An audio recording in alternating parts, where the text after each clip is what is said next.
On enregistre l'épisode 188 ce 15 novembre, jour de la fête du roi en Belgique. Comme ça, vous avez une petite information en plus.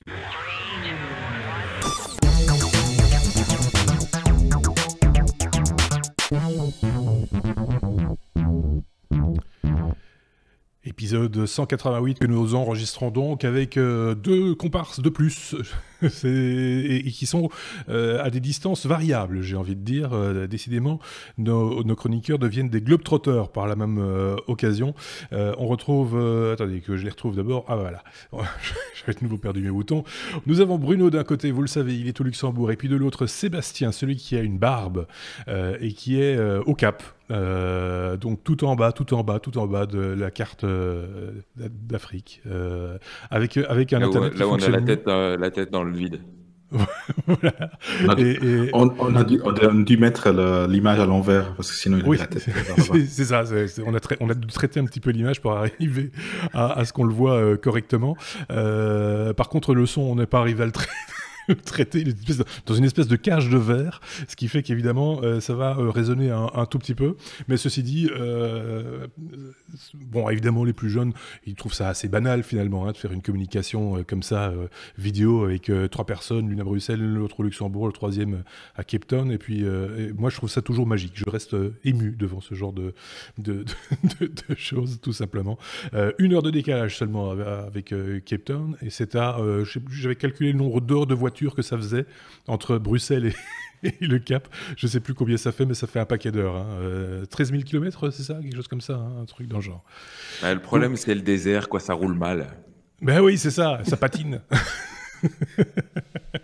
Est-ce qu'on a eu du courrier des auditeurs? Oui, on a eu du courrier des auditeurs. On a eu des propositions de partenariat également, des gens qui ont envie de chroniquer avec ces gaillards-là et tous les autres également dans les technos.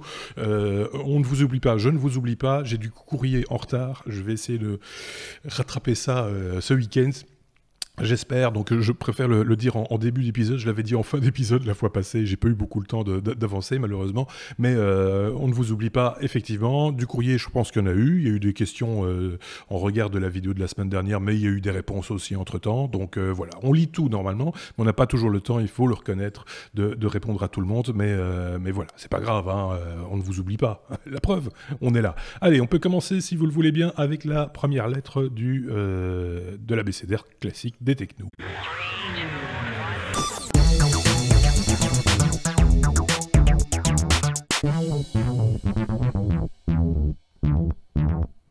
Ça, ce petit bug-là, je vais le laisser, vous voyez, parce que ça prouve que c'est fait dans les conditions des directs. Je me suis trompé de bouton, j'ai pas poussé sur le bon bouton, et donc on va le laisser comme ça. Par contre, le bon bouton, attendez, il est où? Il est là, voilà, c'est comme ça. Lettre A comme Apple. A comme Apple, Bruno, on va parler de cette révélation, si on peut dire ça, de cette fameuse puce T2 qui bloquerait les appareils Apple quand ils ont été un petit peu manipulés, c'est ça? Oui, je te fais le A. Si tu trouves pas le A, je te fais le A. Après, je te fais le T. Je te fais le 2. Si tu veux. Voilà. On le fait de manière moderne. Oui, effectivement. Donc, Apple, suite à son lancement de nouveaux produits Mac, en l'occurrence le MacBook Air, et déjà précédemment, il y avait d'autres produits qui avaient cette nouvelle puce sécurité T2 qui va empêcher en fait des hacks au niveau système. Donc, par exemple, au niveau du boot, il y a pas mal de contrôles qui sont effectués pour voir s'il n'y a pas eu du piratage à ce niveau-là. Cette puce de sécurité-là empêcherait, selon certains réparateurs tiers comme iFixit, pourrait ou le fait déjà empêcher que on répare des Mac avec des composants non agréés ou non originaux de chez Apple en fait. Donc Apple a confirmé effectivement que ça pouvait être le cas, mais en l'occurrence pour 2 composants uniquement. Pour le Touch ID, donc le petit écran qui sert sur le MacBook Air à s'authentifier avec l'empreinte digitale, et la carte mère. Donc ces 2 composants, en tout cas, Apple a confirmé qu'effectivement, il y a un contrôle là-dessus et que le système ne booterait pas s'ils ont été remplacés par des composants non agréés Apple. Après, donc avec ce chip-là, il pourrait vraiment avoir la main mise sur les réparations et empêcher des réparateurs tiers de mettre d'autres composants. Est-ce une bonne chose, une mauvaise chose? On a quand même l'idée, par exemple, de la mémoire qu'on souvent, quand elle est upgradable, hein, pas surtout tous les Mac, on va préférer l'acheter ailleurs, qui sera peut-être même de meilleure qualité et à plus bas prix que de la configurer directement sur le configurateur Apple. Beaucoup d'autres composants sont de plus en plus soudés sur la carte mère, comme les disques durs. Donc même là, on n'aura de toute façon pas le choix. Mais on parle aussi des écrans et d'autres composants sur les laptops, qui sont des composants qui peuvent se casser avec le transport des laptops. Donc on ne sait pas si Apple est en train de vraiment avoir la main mise aussi sur les réparations. Peut-être qu'ils ont un manque à gagner là-dessus. Donc en tout cas, beaucoup de sociétés sont un peu inquiètes à ce sujet-là. Donc c'est une bonne chose d'avoir ce genre de chip dédié à la sécurité. Après, s'il l'utilise à d'autres fins, oui, c'est un petit peu problématique. Sébastien, peut-être une réaction. Est-ce qu'éthiquement, ça tient debout, ce genre de choses? Personnellement, j'ai tendance à me dire que on prête toujours à Apple des intentions malveillantes par rapport à ça. Ils ont montré aussi leur préoccupation vis-à-vis de la sécurité et de la protection des données. Moi, personnellement, qu'on puisse pas remplacer le composant de Touch ID par un truc tiers, ça me choque pas. Au contraire, je trouve ça plutôt rassurant parce que c'est quand même un élément clé de la sécurisation de ma machine. Après, la carte mère, c'est pareil. C'est un peu le cœur de l'ensemble. Il se fait que par effet de bord, vu qu'ils minimisent tout, qu'ils miniaturisent tout, il y a effectivement beaucoup de composants qui sont soudés à la carte mère et donc par voie de conséquence, on peut pas les changer non plus. Maintenant, voilà, de là à dire, encore une fois, certains vont pas pouvoir s'empêcher de crier à l'obsolescence programmée, au verrouillage des machines par Apple. Bon, c'est peut-être, allez, on va me traiter de fanboy, mais moi j'ai du mal à y voir Non, par exemple, une attention malveillante par rapport à ça. Si effectivement ça concerne les barrettes de RAM, pour donner cet exemple-là, c'est vrai qu'on le sait tous, Apple quand même, il tape dans les prix quand il s'agit de la mémoire, hein, et pas toujours à raison d'ailleurs. On a l'impression qu'ils n'ont pas envie de vendre de la mémoire et ils mettent un tarif prohibitif. Si on peut pas mettre la barrette de RAM qu'on veut dans sa machine, ça va poser problème, quoi. À un moment donné, ça va ruer dans les brancards, parce que aussi fanboy qu'on veut, à un moment donné, il faut quand même pas charrier, quoi.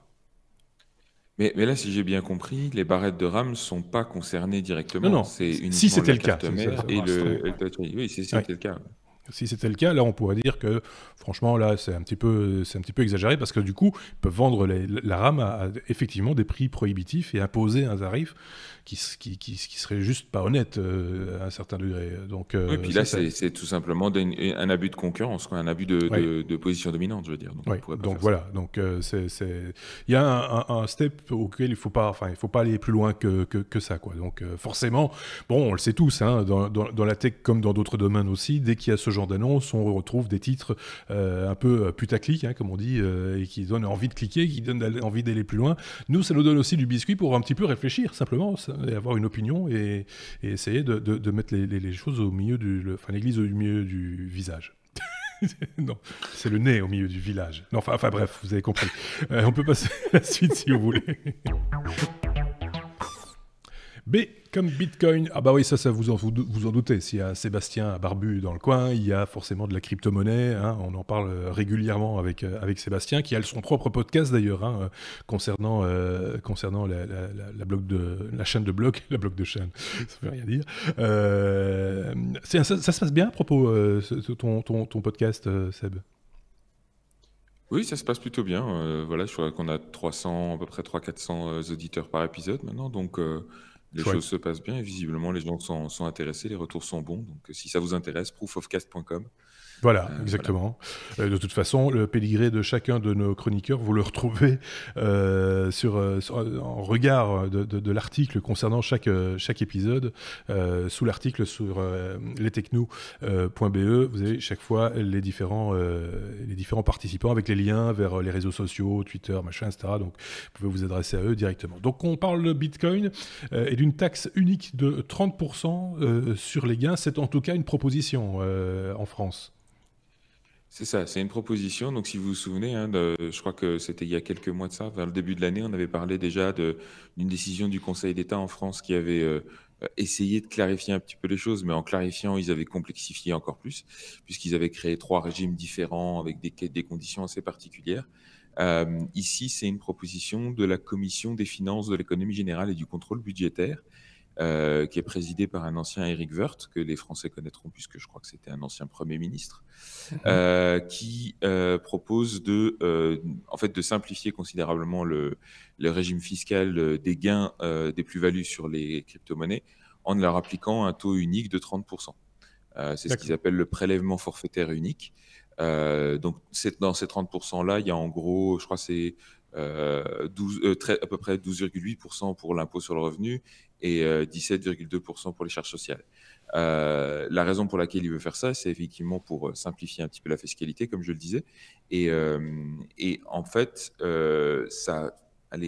ça simplifierait un peu justement cette décision du Conseil d'État qui avait, comme je disais, complexifié un peu les choses. Et ça s'appliquerait à la fois aux plus-values réalisées quand on vend des crypto-monnaies. Alors, pas que le Bitcoin. Le Bitcoin, évidemment, est le plus populaire et donc là où il y a les volumes les plus importants. Mais quand on revend des crypto-monnaies contre des monnaies légales, on va dire, l'euro, etc. Et aussi quand on utilise les crypto-monnaies pour acquérir des biens ou des services. Donc, comment ils vont effectivement contrôler ça, le mettre en œuvre, ça c'est une autre question, toujours pareil. Mais, et surtout, pour l'instant, c'est un amendement qui est proposé, mais qui n'a pas encore été voté au Parlement. Par contre, qui a déjà le soutien de Bruno Le Maire, le ministre de l'économie et des finances, qui a reconfirmé dans une rencontre avec l'autorité des marchés financiers que c'était aussi sa volonté d'appliquer ce nouveau taux. Alors, ce qui est intéressant, c'est que la justification qui est derrière, c'est de faire, encore une fois, de la France un pays à la pointe en ce qui concerne les crypto-monnaies. Alors, c'est toujours intéressant de voir que le gouvernement, sa définition de être à la pointe, c'est avoir les impôts. Et après, le reste, on ne sait pas. Hein. C'est d'abord les impôts, le reste, on verra après. En l'occurrence, la question qui lui a été posée, c'était de savoir ce qu'il en était aussi par rapport à la possibilité pour les startups qui levaient des fonds en utilisant ces fameuses ICO. Je rappelle, c'est ces campagnes de financement participatif qui utilisent la blockchain. Et notamment la possibilité qu'avaient ces sociétés, ces startups, d'avoir accès à des services financiers, des services bancaires, parce que là, en général, c'est fin de non-recevoir de la plupart des institutions bancaires qui fuient ça comme la peste. Et là, c'est pas très clair. Il y a rien d'imposé, donc clairement, il n'y a aucune banque qui est volontaire pour assurer ce genre de service. Même la banque des dépôts et consignations, qui est un peu la banque par défaut, dans ces cas-là, elle refuse de jouer ce rôle-là. Donc, c'est toujours intéressant de voir comment on va vite pour réguler l'aspect fiscal des choses. Mais alors, pour ce qui est d'encourager le business à la matière, alors là, il n'y a plus personne. Ouais. C'est toujours, enfin voilà, c'est de nouveau, on est à un virage, à une charnière, comme on a l'habitude de dire, entre des mondes, entre des technologies, etc. Et donc forcément, il faut que tout ça s'adapte. Et tant qu'on sera à la charnière, ça grincera, quoi. Le truc, c'est que pour l'instant, tout ce qu'on peut faire, c'est mettre un peu d'huile. Mais quand la charnière sera passée, on sera tranquille après, normalement, en tout cas. Juste petite parenthèse, puisqu'on parle de Bitcoin, petite chute du cours du Bitcoin. J'ai lu ça quelque part. Il y aurait de la scission dans l'air. Il y aurait 2 Bitcoins bientôt ou 2 valorisations du Bitcoin. C'est pas ça? Alors, ce qui est en train de se passer très rapidement, c'est qu'il y avait déjà eu, fin d'année dernière, une première scission, enfin ce qu'on appelle un hard fork, donc une séparation du Bitcoin avec d'autres sous-valeurs, qui étaient liées en fait à certains choix techniques dans comment dire, dans le dimensionnement de la chaîne de blocs, pour faire ça. Ouais. Et en gros, ça avait donné naissance d'une part au Bitcoin classique qui lui est resté tel quel, et d'autre part au Bitcoin Cash, dont l'objectif était d'être beaucoup plus favorable à la spéculation, en gros. Et maintenant, il y a dans cette communauté, donc ce fork du Bitcoin normal, il y a de nouveau une scission qui s'opère. Donc il y a de nouveau des deux camps qui s'affrontent avec des stratégies et des visions différentes. Alors c'est inhérent, je dirais, à la décentralisation du truc, hein. Il y aura toujours ce genre de friction qui se passe, sauf que là, évidemment, vu les enjeux allez, qui sont concernés, ça crée beaucoup de remous, et en l'occurrence, ça a tendance à tirer un petit peu pas mal de crypto-monnaies, dont le Bitcoin c'est pas la seule, normal, on va dire. Avec lui, voilà, toutes les crypto-monnaies ont un peu chuté ces derniers jours, notamment liées à ces décisions-là, et certains anticipent déjà que ce split, enfin ce hard fork qui se présente à l'horizon va très probablement occasionner des chutes encore plus importantes. Donc là, ce qui fait paniquer un petit peu les spéculateurs, c'est que toutes leurs prévisions, un petit peu basse boule de cristal, suite de Fibonacci, etc., sont en train de s'effondrer. Donc ça montre bien que c'était un peu de la sorcellerie au passage. Mais voilà, c'est un petit peu inquiétant pour eux, quoi. De nouveau, chaque fois qu'on parle Bitcoin, hein, on ressort le soi-disant créateur du Bitcoin montre le bout de son nez. C'est tout le décorum, j'ai envie de dire, de la crypto-monnaie qui se remet en place. Et je pense que là, c'est ça aussi qui fait beaucoup parler, c'est que Bitcoin Cash, si mes souvenirs sont bons, c'est justement porté par ce Craig Wright, cet Australien qui avait prétendu un temps être Satoshi Nakamoto, et qui, si mes souvenirs sont bons, le prétend toujours, alors que voilà, il l'a jamais prouvé, et c'est un peu facile. Donc ça crée beaucoup de drama autour de tout ça, et ça n'arrange pas les choses, quoi. Fin de la parenthèse, j'ai envie de dire. Il fallait quand même qu'on en touche un mot parce que c'est dans l'actualité aussi, hein, soyons clairs. Et puisqu'on t'a sous la main, on en profite. Mais on passe à la suite si vous voulez bien. Ah, Mickey. On va parler de Disney avec un nouveau service de streaming, un nouveau service de vidéo à la demande de Disney qui sera lancé fin 2019. C'est qui en parle? C'est Sébastien de nouveau, c'est ça, hein? Donc tout à fait ça. On va avoir Mickey, un service concurrent à Netflix quelque part, hein. C'est ça, et Mickey, et pas que Mickey, hein, puisqu'on rappelle que Disney, ces derniers temps, ils se sont livrés à une frénésie acheteuse assez phénoménale, puisque c'est aussi eux qui sont propriétaires des franchises, de toutes les franchises Pixar, évidemment, la maison mère, voilà, Pixar, Marvel, c'est aussi eux qui ont tout ça. Ils ont racheté très récemment Star Wars, et ils ont aussi, pour la petite histoire, National Geographic. En plus, évidemment, de toutes leurs franchises Disney qu'on connaît, Mickey, et puis toutes les séries et les dessins animés devant lesquels on plante nos enfants quand on veut être tranquille. Donc, ça faisait longtemps déjà qu'on parlait d'un service concurrent à Netflix, et qu'ils avaient commencé à retirer certaines franchises justement de Netflix en prévision de l'élaboration de leur propre catalogue. On a maintenant un nom et une date de lancement pour ce nouveau service qui s'appellera donc Disney+, et qui devrait être lancé d'ici fin 2019, avec donc les contenus liés à toutes ces franchises que j'ai évoquées avant, et l'annonce déjà de quelques premiers contenus exclusifs qui vont développer exprès pour ce service, dont notamment une série qui va être issue de l'univers Star Wars et qui va reprendre, je crois, la vie d'un des personnages de Rogue One, qui va s'appeler The Mandalorian, qui va être produite par Jon Favreau, le producteur de Iron Man et de tant d'autres grands films. Et puis aussi une série inspirée du personnage de Loki, donc le frère de Thor, dans la franchise Marvel. Donc ça, c'est quelques-uns des projets qui sont dans les pipes. Alors, il y a aussi, on parle aussi d'un reboot de la franchise High School Musical. On parle aussi de nouvelles aventures dans l'univers de Monsters. Donc, on voit qu'ils sont vraiment orientés vers la créativité, hein, chez Disney. Des créations originales, des choses qu'ils n'ont jamais fait avant. Il n'y a pas de réchauffage au micro-ondes, c'est ça qui est bien. Non. Par contre, ils vont déshabiller un petit peu les autres opérateurs, pour le coup. Puisque j'imagine qu'ils vont retirer certains contenus forts, entre guillemets. Ils vont se les garder pour promouvoir leur plateforme.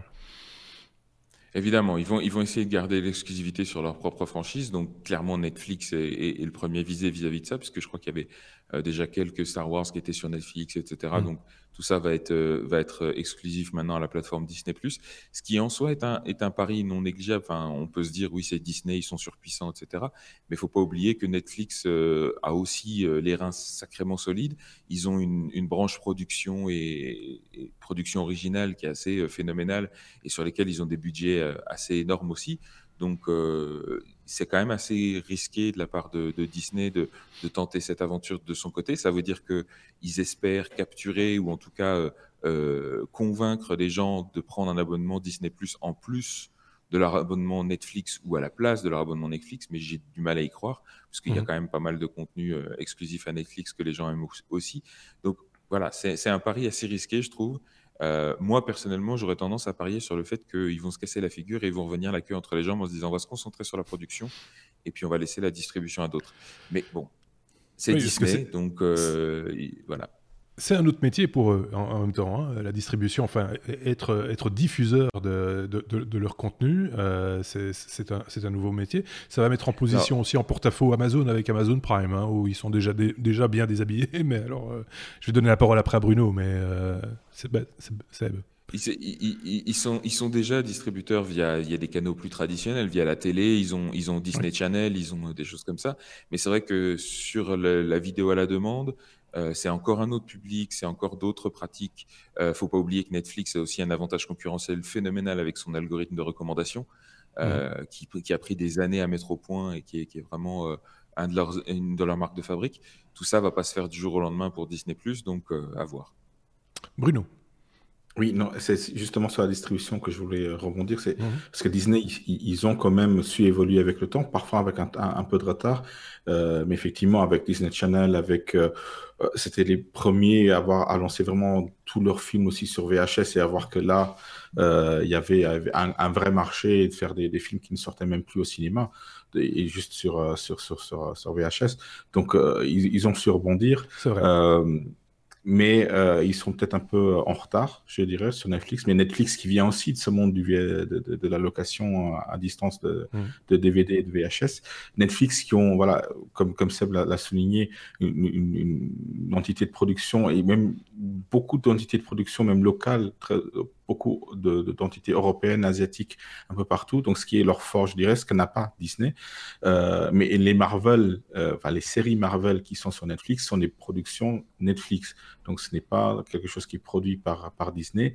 Mais la plupart des séries qui sont maintenant en production, utilisant la franchise Marvel, vont s'arrêter bientôt. Donc, Netflix l'a déjà dit. Donc, effectivement, là, c'est en train d'arriver. Moi, je suis de l'avis de Seb aussi que les gens vont prendre Disney Plus en plus d'un Netflix, d'un grand. Mais il y en aura d'autres. Il y en aura d'autres qui vont arriver sur le marché et en fait, on sera obligé d'en avoir 2-3 si on veut avoir accès à tout le contenu qu'on a en ce moment. Donc, ça sera un peu le cumul des abonnements. Il faut voir jusqu'où le public va aller mettre la main à la poche pour avoir des différents services. Hein. Je crois que pour l'instant, c'est à peu près 2 services et demi par foyer parmi les choix télévisuels, entre guillemets. Je mets même pas Prime dans le lot parce qu'en général, Amazon Prime, on l'a parce qu'on a pris Prime, voilà, et donc on y touche un tout petit peu quand il y a une série ou un petit truc un peu exclusif, mais c'est quand même un back catalogue, donc c'est quand même, voilà, c'est pas non plus, mais pour le reste, voilà, c'est à coût de 9 € par-ci, 16 € par-là, parce que je pense quand même il y a des intentions du côté de Netflix d'avoir un compte premium à plus de 15 €. Ça commence à coûter bonbon, hein, Seb. C'est déjà le cas. Hein. Donc, tu as des comptes 4K où tu peux avoir le contenu en 4K pour 15 €. Effectivement. Seb. Mais moi, ce qui m'inquiète surtout, c'est que ça m'embêterait en tant que consommateur qu'on arrive à un modèle assez similaire que ce qui existe déjà avec les bouquets de chaînes sur le câble ou sur nos opérateurs télé classiques, où au final, les bouquets se correspondent jamais à ce qu'on a envie. Et si j'ai envie de tel contenu, je suis obligé de panacher avec tel bouquet. Donc, c'est ça qui est bien quand il y a tout qui est concentré sur un ou deux fournisseurs. C'est qu'on n'a pas 36 abonnements à souscrire pour avoir les contenus qu'on aime. Donc voilà, à voir comment ça va évoluer, quoi. le marché sera de toute façon fragmenté, hein, on le sait. Enfin, c'est-à-dire s'il n'y aura pas il y aura pas un opérateur qui va donner la leçon à tout le monde, ou peut-être qu'ils s'associeront à un moment donné pour faire des packages. Hein, peut-être que là, Amazon pourrait jouer un rôle, par contre, dire tiens, voilà, on propose des packages, l'abonnement Disney plus Netflix à autant, par exemple, prénégocié. Ou peut-être que les opérateurs Internet pourraient prévoir ce genre de choses dans leurs offres, c'est-à-dire de Oui. dire tu as une offre de base pour juste accéder à Internet, et puis on te paye un abonnement en lot avec tout dedans en plus, quoi. Oui, mais là, tu touches comme. Pardon. Oui, Bruno. Il ne faut pas oublier qu'un jour ou l'autre, il y a un grand nom qui manque encore tout ça, c'est Apple. Hein. Je pense qu'Apple va se lancer aussi là-dedans. C'est vrai qu'Apple a mis de l'argent de côté, paraît-il, un tout petit peu, hein, pour créer, pour faire un peu de production et donc forcément faire de la diffusion aussi à un moment ou à un autre. Ou alors le diffuser ailleurs, c'est possible également. Oui. Et là, Apple, ils ont déjà mon abonnement parce que je crois qu'ils ont racheté les droits pour porter au cinéma le cycle de fondation d'Isaac Asimov. Donc là, j'achète. Ouais. Donc voilà, toi, tu es déjà sur 3 abonnements pour le monsieur et qui est en plus itinérant. Donc il va falloir s'arranger à un moment donné. Donc la portabilité, c'est que sur l'Europe. Hein. Je le rappelle au passage. Donc voilà, un dossier qui est pas prêt d'être clos et qui est passionnant en même temps. Alors chacun un petit peu jugera, hein, parce que tout le monde passe pas autant de temps devant la télévision ou devant les séries, etc., etc. Je connais des inconditionnels qui ne peuvent plus se passer de Netflix par exemple, mais voilà. Et puis il y a aussi l'aspect piratage. Énormément de gens qui vous disent ah ouais, cette série-là, t'es tout fier de leur dire il y a la saison 2 qui vient de sortir. Ah ouais, mais la 3 est bien aussi. Ça, c'est vraiment un peu c'est un peu frustrant de temps en temps. Il faut faire un petit peu, voilà, il faut faire attention à ça. IA, intelligence artificielle, évidemment, c'est voilà la lettre I qui revient régulièrement hein, dans les technos. C'est le cas une fois de plus avec Bruno, et on va reparler d'un sujet dont Xavier avait parlé la semaine dernière, si je ne dis pas de bêtises. C'était ce douanier virtuel en quelque sorte, qui était capable de contrôler les gens qui passent dans les aérodromes, par exemple. On a appris des choses en plus concernant ce système qui s'appelle Border Control. Hein, c'est ça, c'est iBorder Control. Voilà. C'est ça. iBorder Control dont Xavier nous avait parlé la semaine passée. Et effectivement, on a appris un petit peu plus. Et en fait, ce iBorder Control serait pas si clean que ça, finalement. On le compare même à un Cambridge Analytica à puissance 10. Donc, quelque chose qui va non seulement récolter des données sur vous, et dont le but final serait vraiment ça, pas de contrôler les frontières, mais de vous contrôler et de rassembler des informations sur vous, non seulement les photos, vos identités, mais en vous posant des questions sur vos comportements, mais aussi en enregistrant une empreinte vocale. Par exemple, oui, j'ai un chat derrière. Il faut pas c'est ça. Ceux qui ont l'image verront que voilà, il y a le chat de la semaine dernière. Ouais. Voilà. Donc une empreinte vocale qui servira à vous identifier, à vous ficher encore plus, et des données qui pourront être revendues aussi. Donc c'est quand même assez contraignant, assez inquiétant, on va dire, sur cet outil-là qui est censé nous protéger, mais qui va peut-être pas nous protéger. Je vois Sébastien qui fait non, il va se prendre la tête à un moment donné. Sébastien, ça ne va pas. Alors, déjà, moi qui maintenant, effectivement, est basculé en nomade total, c'est-à-dire que je vais bouger à peu près toutes les 6 semaines. Donc, je vais passer dans les aéroports et les frontières et tout ça. Donc, il faut bien voir que ça me surprend qu'à moitié que l'Europe se mette à faire ça, puisque ça fait déjà des années, et depuis en gros le 11 septembre et toutes les conséquences, que les États-Unis font ça allègrement, prennent vos empreintes digitales et mettent tout ça dans des grosses bases où il faut à peu près ce qu'ils veulent. Et même depuis récemment, ils se permettent même d'exiger de certains passagers qu'ils leur fournissent le mot de passe de leurs réseaux sociaux, et puis ils vont pomper là-dedans aussi allègrement. Donc c'est une tendance générale des services de douane qui, il faut le rappeler, n'appartiennent pas, enfin dont la juridiction échappe un petit peu aux juridictions nationales, donc ils font à peu près ce qu'ils veulent avec ces données-là. En plus de ça, on parle de l'Europe, donc du GDPR. Ben, c'est pas du tout couvert par le GDPR puisque ça rentre dans les applications de sécurisation du territoire et autres choses comme ça qui sont de toute façon exonérées de GDPR.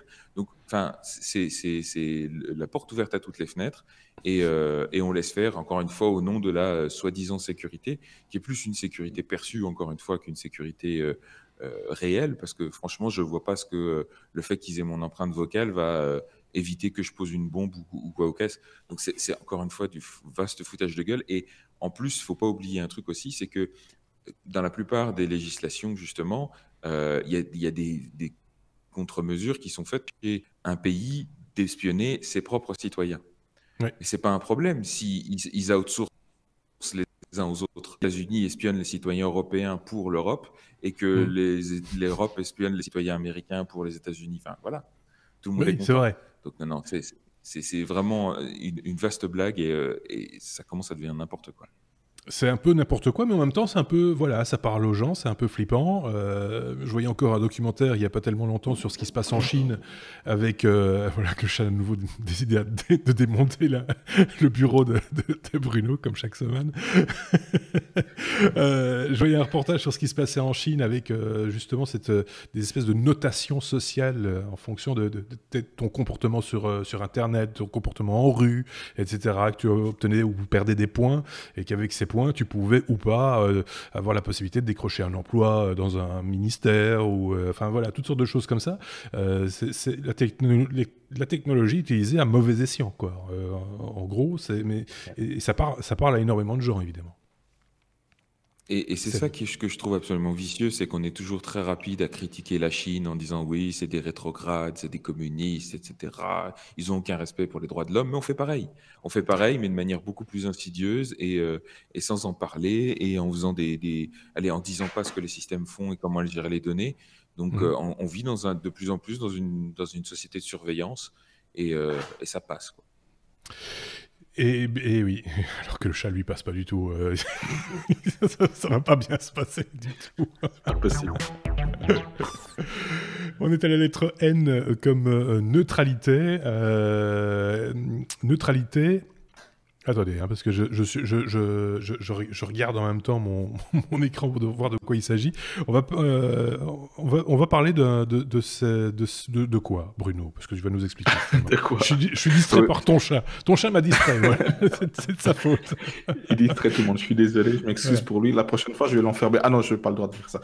Bah non, donc, neutralité du net. Oui. On parlait donc de Netflix et tous ces réseaux de streaming, pardon. Oui. On parlait de neutralité. Il y a différents épisodes où on a parlé de neutralité. J'ai vu passer dans la presse un outil qui permet en fait de tester justement que votre opérateur ne favorise pas un système de streaming par rapport à un autre. D'accord. Donc cet outil-là s'appelle Wehe.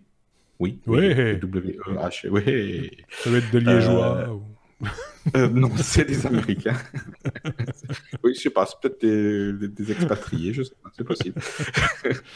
Et ça se représente sous une forme d'application, sous iOS et sous Android, et qui va donc tester l'accès à certains réseaux de streaming comme Spotify, aussi Skype, YouTube, Netflix, Vimeo et d'autres, une liste encore assez limitée, qui va utiliser différentes techniques pour justement voir s'il y a une différence de blocage au niveau des données envoyées ou de restreinte au niveau de la bande passante envoyée par ces réseaux de streaming. Donc, je me suis amusé déjà à tester tous mes opérateurs ici au Luxembourg. Il y en a effectivement un qui me bloque un petit peu YouTube. Donc, je vais aller un peu leur écrire une petite lettre, un petit mail pour voir ce qu'il en est. Parce qu'ils n'ont pas communiqué là-dessus, ils n'ont pas le droit de le faire. Donc, certainement pas au Luxembourg, c'est pas. Donc, voilà, je vous invite à tester cela aussi. Donc, les opérateurs que vous utilisez, que ce soit un opérateur à la maison, donc via votre votre Wi-Fi, votre réseau, ou un opérateur téléphonique qui pourrait favoriser un service sur un autre. Donc c'est effectivement quand même assez important qu'on ait accès à ces données de manière équitable et pas favoriser un service par rapport à un autre. Ils ont toujours de bonnes explications, hein, les providers, quand on met le doigt sur ce genre de problématique. Ça s'était passé en France il y a quelques années par rapport à YouTube, d'ailleurs, je pense, où effectivement le tuyau était plutôt rapetissé quand il s'agissait de regarder une vidéo, et ils avaient dit ah, ben, c'est technique, c'est comme ça, on ne peut pas faire autrement, c'est parce que nos accords de peering ne permettent pas d'utiliser plus de bandes passantes, etc. Et donc on est à saturation, et donc on ne peut pas délivrer plus. Et donc ça, évidemment, c'est imparable quand on dit qu'on est à saturation parce que les accords commerciaux ne permettent pas de faire mieux. On botte en touche, on refile la patate chaude au suivant, et c'est souvent comme ça qu'on s'en sort finalement, mais c'est pas, finalement il faut se battre contre ça aussi, hein, quelque part, Sébastien. Non, c'est vrai que, encore une fois, on rappelle, hein, Internet, c'est un formidable outil de collaboration et d'innovation, mais une des raisons pour lesquelles il est devenu aussi formidable, c'est à cause de cette neutralité du net, c'est à cause de cet équilibre et cette comment dire, égalité dans la diffusion des services. Et Netflix ne serait probablement pas Netflix aujourd'hui s'il n'y avait pas eu cette neutralité du net, parce que Comcast et les opérateurs traditionnels auraient tout fait pour bloquer. Donc, c'est aussi notre rôle, et grâce à des applications comme ça, de tenir nos opérateurs pour responsables et de prendre nos décisions de consommation, tout simplement de voter avec notre porte-monnaie en toute connaissance de cause, quoi. Donc, très très bonne initiative, je plus sois. Je permets juste de dire, Seb, de temps en temps, zappe un tout petit peu, il frise un tout petit peu. D'habitude, il frise beaucoup plus que ça. Là, c'est juste un tout petit peu. Mais on comprend tout ce que tu dis, Seb. Juste de temps en temps, il y a une syllabe qu'il faut interpréter. Donc, il n'y a pas de souci. Bruno, tu voulais rajouter un truc? Oui, sur le site du développeur qui est une université, hein, aux États-Unis.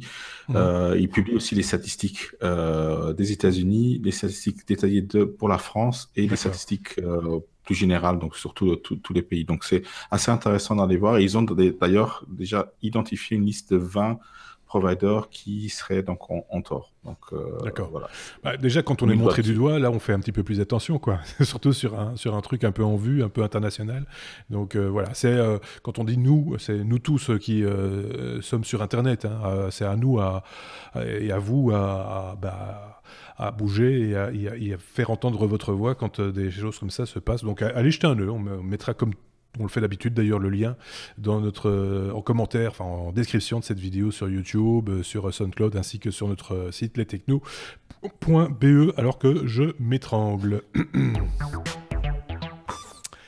N, la lettre N comme Netatmo. Netatmo, vous vous rappelez, c'est plein de petits ustensiles sympathiques. Le baromètre, c'est la base.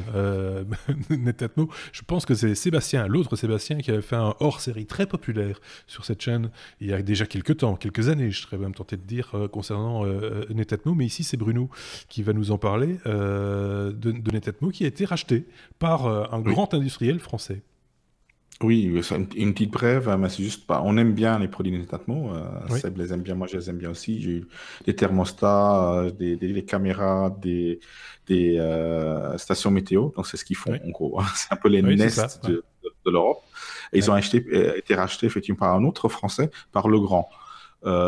Qui font déjà d'autres produits connectés, donc ils vont un peu compléter leur gamme et ça va devenir un grand nom effectivement du monde connecté. Les Français qui sont en règle générale de toute façon très très très à l'avance dans ce mode des objets connectés, et donc là voilà, ils vont avoir les moyens derrière. Netatmo qui était une petite start-up il y a quelques années, et Legrand qui est un grand nom de son nom, du domaine. Donc on va voir ce qu'ils vont nous concocter, mais je suis sûr que ça va être quelque chose de très intéressant. Un grand industriel de tout ce qui est équipement électrique, hein, ça va de l'interrupteur que vous avez chez vous jusqu'au compteur et tout ce qui va autour, et qui avait d'ailleurs aussi, on l'avait signalé, je pense, à l'occasion de ce hors-série, quelques accords. Par contre, il s'agit juste d'accords avec Somfy, dont on a parlé il n'y a pas tellement longtemps, là aussi sans doute pour de la domotique et des outils du même type. Donc on voit que ça bouge, il y a de l'émulation et il y a des choses qui se passent de ce côté-là. Je ne sais pas si Seb a une expérience comparable dans ce domaine. Non, effectivement, moi j'avais aussi la station météo de Netatmo que, allez, au final, j'utilisais pas énormément. C'était vraiment un gros gadget, un gros caprice de geek. Mais C'est pour vrai. le coup, je trouve ça surtout intéressant que les opérateurs, on va dire industriels classiques, le grand, c'est plutôt aller de l'électricité Oui, assez. Enfin, ils existent depuis super longtemps, ils font de l'électricité classique. Et quand ils faisaient de la domotique, c'était essentiellement du câblage à l'ancienne avec des vieux protocoles et tout ça. Donc, je crois que Somfy avait déjà racheté MyFox qui faisait aussi de la domotique oui. en objet connecté.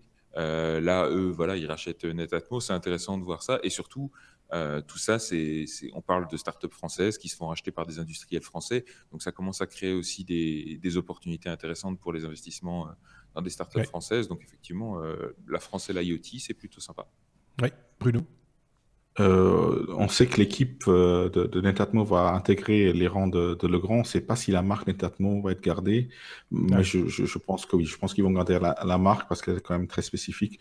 Mais l'équipe va intégrer directement la société Legrand. J'ai vu qu'ils avaient un pluviomètre aussi maintenant adapté à leur station météo. C'est Ça fait longtemps. plutôt bien foutu. Et analyse de l'air, etc., ambiant, extérieur, etc. Voilà, tout ça est très pointu, très complet et c'est ce qu'on peut appeler un bon produit, un beau produit, Très bon. une belle marque. Donc autant le signaler, voilà, c'est une bonne chose. Ouais, ah voilà, c'est retrouvé le bouton. S, la lettre S comme SpaceX, l'autre marotte de Sébastien, hein, l'espace, SpaceX. On reparle de la constellation Starlink, Sébastien. Effectivement. Et dans une nouvelle toute chaude qui sort du four, qui vient de tomber, puisque la FCC, donc la Federal Communications Commission, l'autorité américaine qui régule un petit peu tout ce qui est télécommunications, fréquences, etc., vient d'annoncer qu'ils allaient autoriser SpaceX, qu'ils allaient autoriser à SpaceX le déploiement de leur constellation Starlink. Alors je rappelle, Starlink, c'est une initiative donc de SpaceX qui vise à offrir de l'Internet sans fil par satellite sur l'intégralité du globe, sur toute la planète. Alors vous allez me dire, ça existe déjà avec des satellites géostationnaires, effectivement, notamment allez, d'autres sociétés qui ont lancé déjà des satellites avec SpaceX, justement. Mais le problème très souvent, c'est que c'est des services très coûteux et surtout qui ont des latences assez importantes, puisque qui dit satellite géostationnaire dit très grande distance pour aller jusqu'à eux. Ouais. Donc là, le système Starlink, et c'est pas le seul, hein, mais c'est un système qui est assez avancé maintenant, prévoit de déployer une constellation de, à terme, 12 000 satellites. Donc, c'est pas de la petite constellation. Par contre, ce sera des petits satellites et surtout à bien plus faible altitude, ce qui va lui permettre d'offrir des latences bien plus raisonnables. C'est pas un hasard si c'est SpaceX qui lance ça, puisque leur objectif, c'est de ce qu'on appelle piggybacker, c'est-à-dire de réutiliser certains lancements qui sont déjà prévus de toute façon pour le lancement de satellites commerciaux, en lançant aussi leurs propres petits satellites par grappe. Donc, c'est déjà ce qu'ils avaient fait en début d'année. Ils avaient lancé quelques satellites de test de Starlink Ouais. et ils l'avaient fait sur le dos d'une autre mission commerciale, en espèce de mission secondaire. Donc, une fois qu'ils avaient lâché le premier satellite, ils ont lancé les leurs dans la foulée. Donc là, maintenant, ils ont eu l'autorisation de lancer quelques milliers de satellites. Je crois que c'était 4000 de la FCC, et puis les autres suivront. Alors, ce qui est intéressant de remarquer, c'est que la FCC, ils se sont pas enfin, c'est pas que pour SpaceX qu'ils ont autorisé ça. Ils ont autorisé aussi 3 autres sociétés qui sont Kepler, Telesat et Leosat à lancer aussi quelques centaines de satellites avec les mêmes applications. Alors, pour ceux qui se poseraient la question de savoir mais à quoi ça va servir, eh ben, en gros, faut pas oublier qu'il y a pas mal de régions sur Terre où il n'y a pas de connexion Internet qui arrive, tout simplement parce que c'est pas rentable, soit pour les réseaux GSM, soit pour les réseaux câblés ou fibrés classiques. Mmh. Donc, il y a des régions reculées pour lesquelles ça va apporter tout simplement une connexion haut débit qui manque aujourd'hui. Il y a aussi tout un tas d'applications pour lesquelles Internet est encore cher, comme l'avion, par exemple, voire très faible, comme pour les bateaux en pleine mer. Donc, si vous faites une croisière, typiquement, vous n'avez pas un Internet tonitruant parce que ça passe par les anciens satellites qui ne sont vraiment pas performants et qui coûtent très cher. Donc, donc tout ça, c'est des applications qu'on attend. Et accessoirement, et là, c'est le nouveau nomade qui parle, c'est que si je peux éviter de prendre une nouvelle carte SIM dans chaque pays où je vais pour avoir Internet sur mon téléphone et qu'à la place, je peux avoir un seul abonnement qui me couvre dans le monde entier à un prix raisonnable, j'achète. J'achète Il y avait, maintenant. Il y avait un opérateur comme ça qui avait découpé, qui avait utilisé 3 ou 4 satellites. J'essaye de me rappeler son nom depuis là tantôt et je ne reviens plus dessus. Et qui avait... le nom, il y avait Star dedans, je me rappelle. Parce que il y avait, ça couvrait une partie de l'Afrique et un bout de l'Europe, ça couvrait un bout de l'Asie et ça couvrait une partie des États-Unis. Et donc, il y avait la possibilité comme ça d'avoir un espèce de réseau qui permettait d'avoir Internet un peu partout. Mais par contre, la voie montante, ça restait le téléphone. C'était... c'est ça, donc voilà. Justement à cause des problèmes de latence et tout ça, donc c'était vraiment assez compliqué. Et maintenant, voilà, avec cette constellation à plus basse altitude et qui couvrirait l'entièreté de la planète, on devrait avoir des performances plus intéressantes. À noter au passage que Starlink, c'est aussi accessoirement pour SpaceX un moyen supplémentaire de financer notamment les missions vers Mars, puisque Mars, c'est pas très rentable, il n'y a pas vraiment d'application commerciale à ça. Et donc, ils utilisent déjà le lancement de satellites commerciaux qu'on leur paye pour financer en partie ça. Mais ils espèrent qu'avec Starlink et avec les revenus que ça va engendrer, ça va aussi les aider à financer ces missions. Donc, c'est plutôt une bonne nouvelle pour SpaceX. Moi, je pense que la mission vers Mars, le seul moyen de ramener un tout petit peu d'argent, c'est d'en faire un scénario pour le cinéma. Mais ça a déjà été fait. Donc, pas besoin d'aller jusque-là pour ça. On n'a pas besoin de ça. On n'a pas besoin d'y aller, en fait. La 3D, ça coûte moins cher. C'est ça. Donc voilà, donc bientôt encore plus de débris potentiels au-dessus de nos têtes, parce qu'il y en a déjà un paquet. Voilà. Ça, c'est effectivement une inquiétude qui a été soulignée par beaucoup d'observateurs, y compris Bridenstine, le directeur de la NASA, qui a quand même rappelé qu'on est déjà en train d'essayer de trouver des solutions pour régler le problème des nombreux débris, des débris qui se multiplient sur certaines orbites, et ça devient inquiétant. On se rappelle qu'on parle de vitesse en plusieurs milliers de kilomètres/heure, hein, donc c'est quand même... voire même encore au-delà de ça. Enfin bref, c'est assez dangereux. Et donc, rajouter 12 000 satellites, il faudrait quand même prévoir voir à bien gérer leur fin de vie, à gérer toutes les situations de collision qui peuvent arriver et à concevoir ces satellites tout simplement pour qu'ils ne rajoutent pas encore des centaines de milliers de débris aux, je crois, 500 000 qu'ils observent déjà au-delà du centimètre, il me semble. Donc, c'est quand même... Oui, parce que ce qu'on voit dans le début et dans le milieu du film Velocity, ça peut très bien se produire. Hein, à un moment ou à un autre, l'effet boule de neige... ou Gravity, pardon. Velocity, c'était l'autre. Et Gravity, c'est ça. Hein, c'est tout d'un coup... c'est un peu imagé, mais c'est un peu le risque, quoi. En sachant que Gravity, je crois que c'était dans la Station Spatiale Internationale, donc c'est orbite basse, il n'y a rien sur l'orbite basse, à part la Station Spatiale Internationale, oui, c'est ça, justement pour éviter ce genre de collision. Mais en tout cas, allez, c'est une vraie inquiétude, parce que qui dit 12 000 satellites sur une constellation, dit 12 000 satellites, a priori, sur une orbite assez proche, et donc il suffirait qu'il y en ait un qui se fasse rentrer dedans, et la réaction en chaîne pourrait être assez gênante, ce qui a d'ailleurs... susciter une réaction quand même de la FCC, qui a dit que dans le même temps, ils allaient proposer des régulations pour obliger les opérateurs de ces constellations à concevoir leurs satellites en fonction de ça, et à prévoir aussi des scénarios de fin de vie un petit peu plus respectueux de cet écosystème-là. Oui. En même temps, plus ils sont petits, moins ils font de déchets. Par exemple, mais bon, ça veut rien dire. Un déchet, même d'un centimètre à plusieurs dizaines de milliers de kilomètres/heure, c'est foutu, quoi. Oui, c'est ça. C'est pour ça qu'ils font super attention quand ils dévissent un truc sur la station spatiale. Il faut super gaffe de bien récupérer la vis pour pas se la reprendre au tour suivant dans la tronche, quoi. Ce qui pourrait être gênant. Dans l'article du Washington Post où justement il parlait de cette nouvelle-là, il raconte quand même l'histoire de ce fameux tournevis qui a été laissé tomber par un des astronautes en mission extravéhiculaire, je crois, sur une vieille station. Je crois que c'était encore Mir à l'époque, et qui continue toujours à être en orbite autour de la Terre jusqu'à ce que quelqu'un se le mange dans la figure. Donc, effectivement... si ça se trouve, il est observé, il est documenté, il est cartographié maintenant, ce tournevis. Attention, là, on va pas, il y a le tournevis. Il fait plus de 10 cm, donc... Donc voilà, j'imagine les mecs qui sont chargés de cartographier cette merde. Alors là, c'est un tournevis, là, c'est un boulon. Ça va être compliqué, quand même. Il y a peut-être une opportunité de marketing. Oui, peut-être. Ou un truc genre publicitaire ou quoi, pour une société de nettoyage ou un truc comme ça. Bon, allez, la lettre S, S comme Sony, qui fait son beurre grâce à sa communauté. Tu vas nous expliquer ça, Bruno.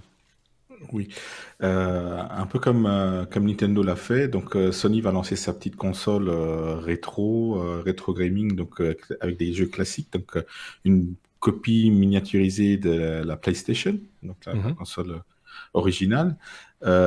Contrairement à Nintendo, qui eux ont développé des émulateurs pour émuler leurs jeux sur ces petites consoles-là, Sony, malin comme ils vont utiliser un émulateur qui existe déjà, développé par la communauté open source. D'accord. Donc, il y a quelques années, Sony, entre autres, dénigrait beaucoup tous ces émulateurs-là. Pas les émulateurs directement, mais l'utilisation de leur ROM, hein, des jeux, clairement, parce que ce qu'ils veulent, c'est des jeux. Mais là, ils vont simplement utiliser un émulateur open source sur leur console, sur base de Raspberry Pi. L'hardware a l'air pas mal. Bon, ça reste un Raspberry Pi, rien de très spécial, avec un émulateur qui fait tourner une vingtaine de jeux intégrés. C'est aussi pas beaucoup de jeux, mais c'est un peu le retour de la médaille pour cette communauté open source. Donc voilà, non seulement ils ont été, il y a une dizaine d'années, un peu dénigrés par Sony, maintenant ils se font simplement utiliser. La console n'est pas encore sortie, elle sortira en début décembre, mais il y a déjà des testeurs qui l'ont eu sur la main. Ils ont vu dans la liste des licences donc apparaître cet émulateur-là qui a été utilisé il y a quelques années, qui marche très bien. Mais c'est le PC, pour ceux qui veulent savoir ce que c'est comme émulateur, comme ça ils peuvent l'installer chez eux, c'est le PCSX Rearmed, donc c'est la version pour les processeurs ARM. De cet émulateur-là, donc pour Raspberry Pi. Oui, non, je rappelle au passage qu'il y a quelques semaines, IBM a racheté Red Hat pour la bagatelle de 34 milliards de dollars, dont les développeurs open source de kernel et de tous les modules qui sont intégrés dans Red Hat n'ont pas vu la couleur. Donc, ça commence à faire. Hein. ça commence à... Oui, c'est ça. Des mondes se rejoignent. Je t'avais dit qu'on était à une charnière. Je t'avais dit qu'elle perdait des vis. ça grince. Ça grince et elle perd des vis. Tiens, on en est déjà à la lettre V, comme Volkswagen, la voiture du peuple. Qui nous parle de Volkswagen, c'est Sébastien. Ça me donne l'occasion de signaler qu'il y aura un bonus à cet épisode 188, donc un bonus 188, où autant Sébastien que Bruno vont tordre le cou à quelques idées reçues concernant la voiture électrique, et en particulier ceux qui pensent qu'elle est autant ou plus polluante que les voitures à combustion actuelles. Mais ça, c'est une autre histoire. C'est pas un hors-série, c'est un vrai bonus, arrivera dans les heures ou dans les jours qui viennent, ça dépend évidemment à quel moment vous écoutez cet épisode 188 tout à fait classique. Donc on parle de Volkswagen qui annonce une voiture électrique pour dans pas longtemps, sans doute, à un prix, on va dire, j'y mets des guillemets quand même, hein, raisonnable. Alors, effectivement, donc on parle de voiture électrique. Alors, quand tu dis pas longtemps, tu peux laisser tes guillemets parce qu'effectivement, c'est pas pour tout de suite. Et encore une fois, ça fait partie de ces. Allez, c'est facile d'annoncer, c'est facile de promettre, c'est facile de prévoir. Mais là, ils bombent bien le torse en disant voilà, on va créer une voiture. Alors, c'est un crossover compact. Donc, je pense que c'est du même acabit que allez, un petit Ford Kuga ou des choses comme ça. Ils prévoient de le vendre au prix de 18 000 € à peu près, ou 21 000 $ dans la monnaie d'outre-Atlantique. Et tout ça, alors qu'on n'a pas encore vu la couleur de la voiture et que le planning nous parle de quelque part après 2020. Donc, dans le genre précis, ça se pose là. Hein, et surtout, c'est encore une fois, ils n'ont même pas encore montré la voiture, hein, mais ils prévoient déjà qu'ils vont en vendre 200 000 par an. Ils sont très forts. Hein. Ils sont très forts chez Volkswagen. Donc, c'est encore une fois des effets d'annonce et des manchettes pour essayer, alors d'une part, d'essayer de se positionner sur un marché où de toute façon ils sont à la ramasse, ils sont en retard par rapport bien sûr à Tesla, mais à aussi d'autres constructeurs. D'autre part, il ne faut pas oublier qu'on parle du même Volkswagen qui, il n'y a pas si longtemps que ça, s'est pris des procès en rafale à cause de leur tricherie sur les tests vis-à-vis des émissions de CO2. Donc, ils cherchent aussi à se racheter une conscience écologique avec ce genre de truc. Et tout ça est intégré aussi dans une nouvelle initiative qu'ils ont appelée l'initiative ID, dans laquelle ils veulent lancer toute une nouvelle gamme de véhicules. Ils avaient déjà annoncé une petite berline, le nouveau van, la réédition du van Volkswagen classique qui va devenir un van électrique. Tout ça rentre un petit peu dans la même gamme, mais encore une fois, on n'a pas de date de commercialisation effective pour tout ça. Et moi, ce qui me choque toujours un petit peu là-dedans, c'est que l'argument qu'ils mettent en avant, c'est de dire ils vont réussir à la vendre à un prix aussi bas parce qu'ils vont pouvoir faire des économies d'échelle sur l'énorme outil de production dont ils disposent déjà, ce que n'a pas évidemment un Tesla ou d'autres qui démarrent from scratch. Il ne faut pas oublier aussi que, et là c'est des gens de chez Ford ou de chez GM qui ont signalé ça dans des interviews, c'est que produire une voiture électrique, ça n'a finalement pas grand-chose à voir avec produire une voiture à essence. C'est plus ou moins un ordinateur sur roue. Ça a 4 roues, un volant, mais c'est à peu près le seul point commun.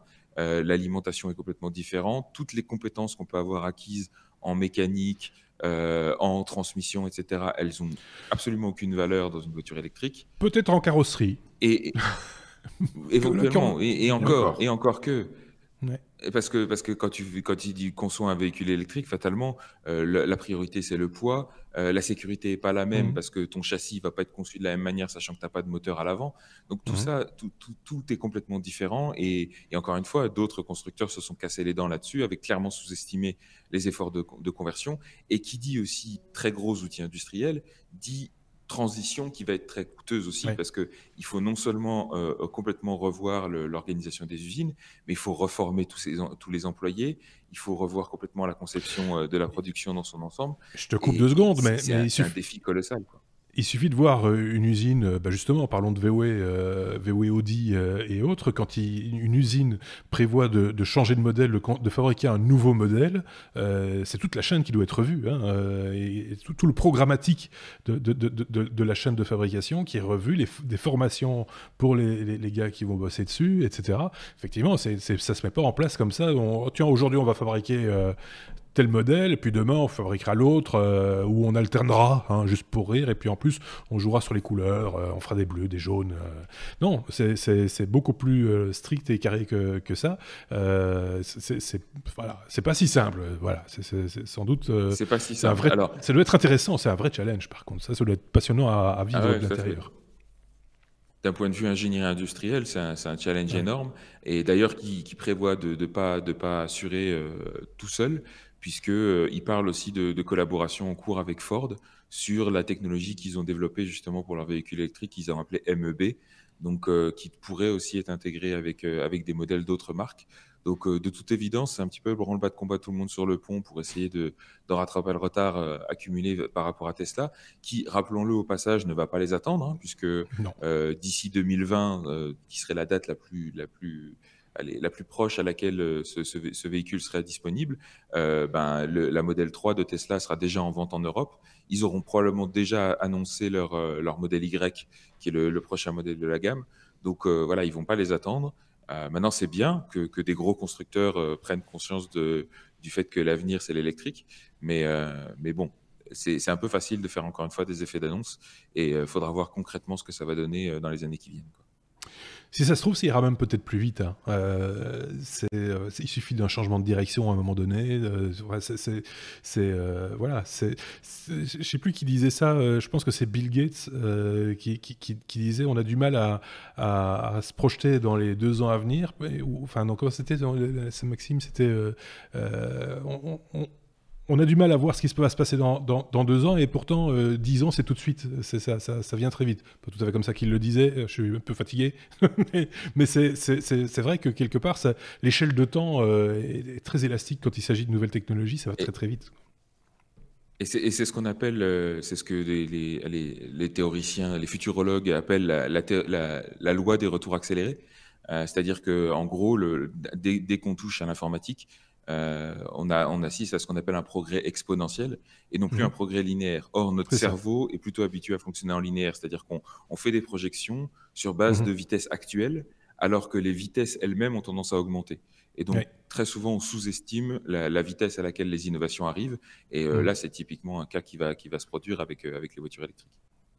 Tout va trop vite, diront certains.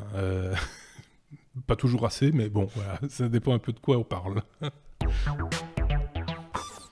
Et je le rappelle donc, il y a un bonus à venir concernant les voitures électriques. Je tiens juste à le répéter. J'insiste pas plus que ça, mais voilà. On est à la lettre W d'un épisode qui s'achève tout doucement, hein, il faut bien le dire. Comme Waymo, qui vient avec un service de taxi autonome qui serait disponible dès le mois de décembre. C'est qui n'en parle? C'est Bruno? C'est Sébastien? C'est Sébastien. C'est moi aussi. Voilà. Bah ouais, c'est lui toujours. Un peu, oui. Puisqu'on parlait justement de technologies dont on sous-estime la vitesse à laquelle elles vont arriver, parlons des voitures autonomes et des services de voitures autonomes partagés, puisque effectivement, donc Waymo, qui on le rappelle est une filiale du groupe Alphabet, hein, la maison mère de Google, qui travaille déjà depuis maintenant plus de 10 ans sur leur voiture autonome qu'on appelait la Google Car à l'époque, et qui maintenant est une espèce de gros van équipé de tout plein de capteurs. Et qui roule déjà en test depuis quelques années, et ben là, ils ont annoncé que d'ici décembre, ils pourraient déjà commencer à expérimenter un service de taxi autonome. Donc, clairement un concurrent de Uber, Lyft et compagnie, mais avec des voitures autonomes. Alors, je précise au passage que, en tout cas dans sa première mouture, les voitures auront toujours un pilote en backup, donc un conducteur qui sera là pour reprendre la main au cas où il pourrait y avoir un souci. Je pense que clairement, ils ont été échaudés par les aventures qui sont arrivées avec les voitures autonomes, avec les premiers tests de voitures autonomes d'Uber, etc. Ils n'ont pas envie que ça se reproduise et que les gens perdent confiance dans ça. Donc, ils vont être très prudents dans le déploiement. Mais en tout cas, voilà, une offre commerciale pourrait commencer à être lancée. Alors, qui, dans un premier temps, va se cantonner à la région de Phoenix, dans l'Arizona, aux États-Unis, dans lesquels ils ont déjà fait la plupart de leurs tests, pour la bonne et simple raison que c'est un État, enfin que cette région-là a une réglementation assez favorable à ce genre d'expérience. Et ils ont déjà dans cette région-là un groupe de 400 volontaires qui testent déjà des véhicules Waymo. Et donc, parmi lesquels ils vont très probablement recruter les premiers clients de cette offre de taxi autonome, avec de plus en plus de tests avec le temps qui passe. Alors aujourd'hui, les gens qui font partie de ce groupe de volontaires sont sous accord de confidentialité, donc ils n'ont pas le droit du tout de parler de ce qu'ils font et de ce qu'ils testent et de ce qu'ils voient. Mais à partir du moment où l'offre serait lancée commercialement, on aura forcément plus de détails, plus de journalistes qui vont aller regarder, mettre le nez dans les voitures et voir ce que ça fait et comment ça se comporte. Donc ça va être assez intéressant à suivre à partir de la fin de cette année, en sachant qu'encore une fois, ils ont déjà prévenu qu'ils vont pas, ça va pas être, on appuie sur un bouton et du jour au lendemain, tous les Uber sont remplacés par des voitures autonomes, évidemment. Encore une fois, ils vont déployer ça de manière assez prudente, mais ils vont commencer déjà dans l'Arizona et puis la Californie devrait suivre. Et leur objectif à terme, c'est évidemment de lancer ce genre d'offre sur la plupart de la planète, quoi. Alors, si j'ai bien compris, dans un premier temps, il y aura un préposé assis au volant qui... voilà. J'étais en train de me demander combien de temps on a pris l'ascenseur avec un liftier. Tu vois, le monsieur qui poussait sur le bouton et qui faisait en sorte que tu ne te prennes pas les pieds dans le Spirou, hein, qui lui...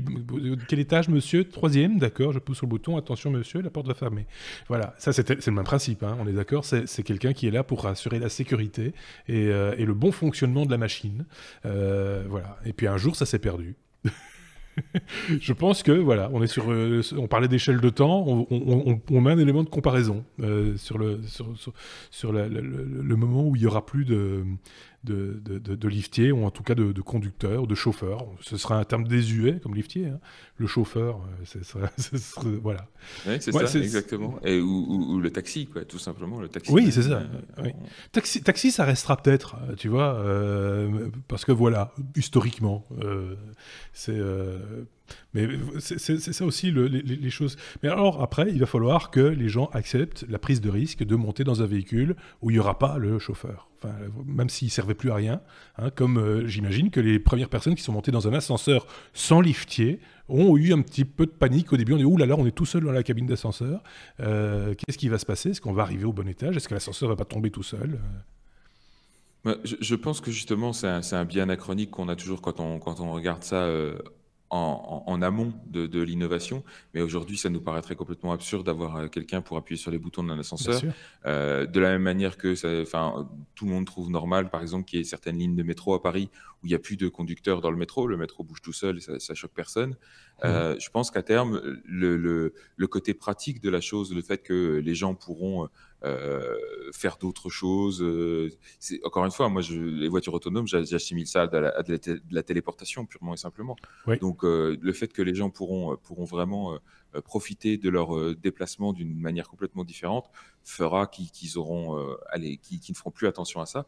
D'ailleurs, c'est intéressant, c'est que dans un premier temps, au niveau du modèle économique, on va dire, de l'offre, dans un premier temps, ils n'ont pas annoncé de prix. Ils parlent simplement de rester avec des prix assez comparables à ce qui se fait avec Uber et Lyft. Mais à terme, puisqu'il n'y aura plus de conducteurs à payer, et qu'en plus de ça, ils ont déjà anticipé qu'il y aura des services de divertissement et même de publicité diffusés à l'intérieur de la voiture, puisqu'il n'y aura pas de conducteur, vous pouvez regarder la télé, etc. Tout ça va donner aussi des modèles économiques complètement différents, des voyages qui coûteront probablement beaucoup moins cher. Donc voilà, c'est tout ça. Peut-être que On trouvera ça complètement normal à un moment donné. tu monteras dans un taxi qui te proposera sur le temps de ton trajet, par exemple, l'accès à Disney+, dont on parlait à la lettre D, pour t'inciter à prendre un abonnement, par exemple. Et avec le paiement sans contact de ta carte de crédit, fera directement le prélèvement, comme ça, pour un an. Hein, comme ça, ce sera fait. Voilà, on va tous mourir. Un moment ou un autre. Mais Alors, oui. au passage, juste une dernière petite chose. Évidemment, Waymo, on en parle très souvent parce qu'ils sont très avancés, mais ils ne sont pas les seuls sur ce marché. Tesla a aussi des projets en la matière. Daimler, donc la maison mère de Mercedes. Volkswagen a aussi des projets dans les cartons pour ça. Donc, par contre, les analystes s'accordent à dire que Waymo, ils ont au moins un an d'avance sur tout le monde, voire plus. Ils ont déjà roulé plus de 10 millions de kilomètres, je crois, 10 millions de miles avec leur voiture. Donc, ils ont une avance considérable et c'est particulièrement impressionnant. Puis le marché va se distendre aussi. Hein. À partir du moment où la voiture est partagée, ça veut dire que on sait tous que les voitures passent plus de 80% du temps stationnées le long d'un trottoir ou dans un garage.